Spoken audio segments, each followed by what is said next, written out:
अस्सलाम वालेकुम। बहुत शुक्रिया।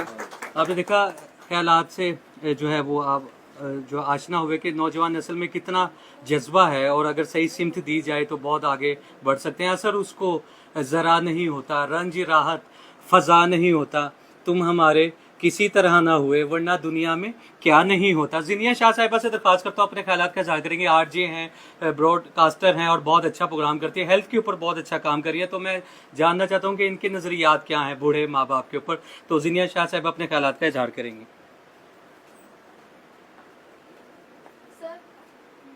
जी बस ये 2 मिनट। सबसे पहले तो thanks to Numan for having me hair.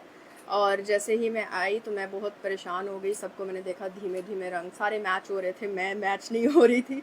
यहाँ बैठ के मुझे थोड़ी तसल्ली हुई, मैंने कहा चलो एटलीस्ट सोफ़ों से मैं मैच कर गई हूँ। और दूसरा ये कि अमेजिंग टॉक जो भी आके यहाँ पे बोल रहा है, इट्स क्वाइट इंसाइटफुल। मुझे शामिल करने में किया गया इसके अंदर, उसके लिए I am very grateful to you guys.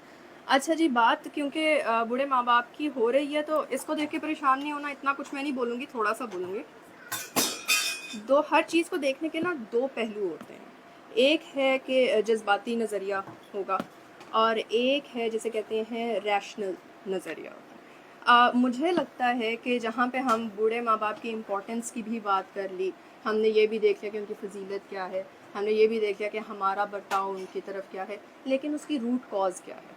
हम कह रहे हैं कि मे बी हम में से वो चीज़ें ख़त्म होती जा रही हैं, हमें नहीं पता हमने अपने पेरेंट्स के साथ किस तरह से बिहेव करना है। अगर हमें नहीं पता तो हमें क्यों नहीं पता। The first thing that I think being a teacher, because I teach as well, तो मुझे जो चीज़ नज़र आती है ना वो ये है कि हमने काम करना ही छोड़ दिया है। हम सब कुछ कर रहे हैं, हम अपनी ज़िंदगियां गुजार रहे हैं, लेकिन there is no thought process behind it. Originality ख़त्म हो गई है कि हम कुछ करते हैं तो हम क्यों कर रहे हैं। हम जा रहे हैं, किसी से मिल रहे हैं, हम अपने माँ बाप के साथ इन अ सर्टन मैनर जो है वो बिहेव कर रहे हैं, बट क्यों? हम देख के ही सारा कुछ करेंगे क्या? कि हमने अगर कुछ होता देखा है तभी हम कुछ करेंगे? क्या ऐसी कोई चीज़ हम नहीं कर सकते कि कोई न्यू चीज़ हो जिसमें हम खुद अपनी सोच को इस्तेमाल कर लें? अगर देख के ही हमने सारी चीज़ें सीखनी थी तो इस तरह तो दुनिया में कोई भी रेवोल्यूशन, नाइदर हम अगर इस्लामिक ओरिजिन की बात करें, इफ़ देयर वाज समथिंग के फॉलो करें, जो आप देख रहे हैं होता आ रहा है उसको फॉलो करते जा रहे हैं, अलमिया ही ये है कि हम वही कर रहे हैं जो हम देख रहे हैं। तो देयर इज़ लैक ऑफ रिशोसिनेशन, जिसको इन अदर वर्ड्स कहते हैं normative thinking culture.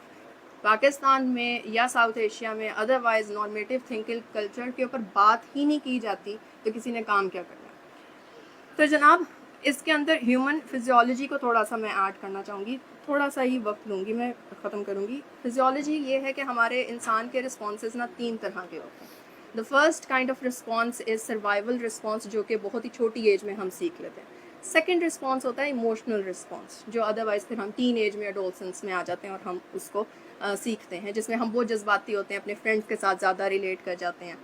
Relations is a reality in these days, ठीक है, वो भी हो गया। और फिर इसमें क्या हुआ, इसमें फिर हमें ये होता है यानी पेरेंट्स हमें समझते नहीं। ये एक्चुअली मसला यहाँ नहीं है, ये मसला हार्मोनल इश्यूज़ हैं, ये मसला एक नॉर्मल फिनोमिना है। इस एज के अंदर लगता है कि पेरेंट्स नहीं समझते क्योंकि वो किसी और लेवल पे होते हैं और आप अभी उन चीज़ों में से गुजर रहे होते हैं, आपकी एसोसिएशंस डेवलप होते हैं। फिर लास्ट जो फिजियोलॉजिकल पॉइंट है या जो ग्रूमिंग पॉइंट है इंसान के अंदर, वो होता है एग्जीक्यूटिव थिंकिंग। और एग्जीक्यूटिव थिंकिंग अगर आप फिलोसफर्स को पढ़ें, माशाल्लाह यहाँ पे मैं देख रही थी इतना काम यहाँ पे पढ़ा हुआ है बड़े बड़े लोगों का। एरिस्टोटल की, प्लेटो की बात कर लेते हैं।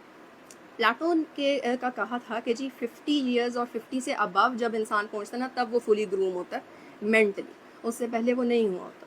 तो आप खुद सोचें, और पहले लोगों की जो लाइफ स्पैन था वो ज़्यादा था।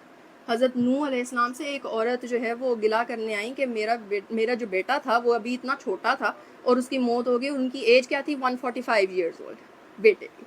और ये उनकी शिकायत थी उनसे कि ये इतनी जल्दी मौत वाक़ई हो गई। और आज जो है हमारे कितना स्पैन है? 50, 60, 70 ईयर्स मैक्सिमम। तो खुद सोचेंगे एग्जीक्यूटिव ग्रूमिंग पे पहुंचने के लिए आपकी पूरी ज़िंदगी ही गुजर जाती है और आप उसी में जो है वो हर गलती भी कर रहे हैं और फिर आप उसको भुगत भी रहे हैं अपनी लाइफ में। तो इसमें सबसे बड़ा पॉइंट, बूढ़े माँ बाप हों या बूढ़े लोग बड़े अदरवाइज़ हों, इर्द गिर्द के आपके दोस्त अहबाब कोई भी हो, बिहेवियर किसने सीखना है कि कैसे करना है, हमने एज तो हमारी कम हो गई, हमने अपनी साइकोलॉजिकल ग्रूमिंग भी तेज़ करनी है। तो आई थिंक कि इस पे काम करने की ज़रूरत है, रेशोसिनेशन को जो है वो बनाया जाए। अब रेशोसिनेशन में अगर हम एज की बात करते हैं तो इसमें कॉन्सेप्ट आता है एजिज़म का, सुना होगा नाम आपने। एजिज़म के ना दो पर्सपेक्टिव्स हैं, एक 1970s के पहले का पर्सपेक्टिव और फिर 1970s के बाद का पर्सपेक्टिव। 70s से पहले दिखाया जाता था मीडिया के अंदर के जी जो बड़ा है ना उसके साथ रिस्पेक्ट का एलिमेंट है, उसकी जी बड़ी अथॉरिटी है, बड़े ही सरपंच हैं, चला रहे हैं चीज़ें। 1970s के बाद उसको ब्रेक कर दिया गया, मीडिया में दिखाया गया कि नहीं बड़े नहीं चला सकते, उनको तो आइडिया नहीं है चीज़ों का, अब बच्चे संभाल रहे हैं चीज़ें, ठीक है। लेकिन जैसे ही आपने ये वाला नोशन या ये नैरेटिव बिल्ड कर दिया अवाम में, कौम में, आपने उसको टैकल करना तो सिखाया ही नहीं कि कॉन्सिक्वेंसेस जो फेस करेंगे अब आप इस सोच के साथ, उनको किस तरह से आपने टैकल करना है वो नहीं सिखाएगा। तो ये बहुत बड़ा ये वाला पॉइंट है जिसकी वजह से हमें सोसाइटल इश्यूज़ हैं।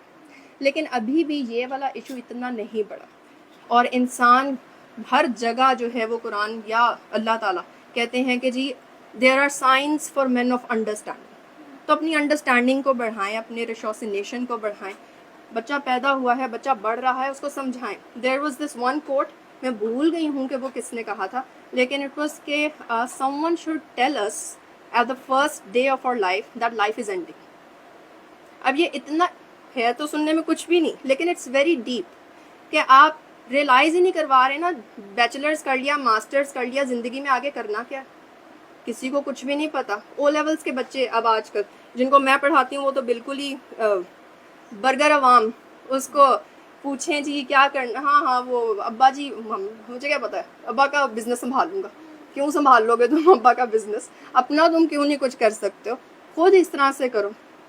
तो ये सारी चीज़ें हैं जिसकी वजह से हमारा नेगेटिव एक जो है वो ओवरऑल पर्सपेक्टिव बनता है पेरेंट्स के अगेंस्ट। और फिर पेरेंट्स जो हैं, अब बच्चा अगर इस सोच के साथ बड़ा होगा, वो खुद अपने आप को नहीं संभाल पा रहा, वो अपने इर्द गिर्द के 4 लोगों को कैसे संभालेगा।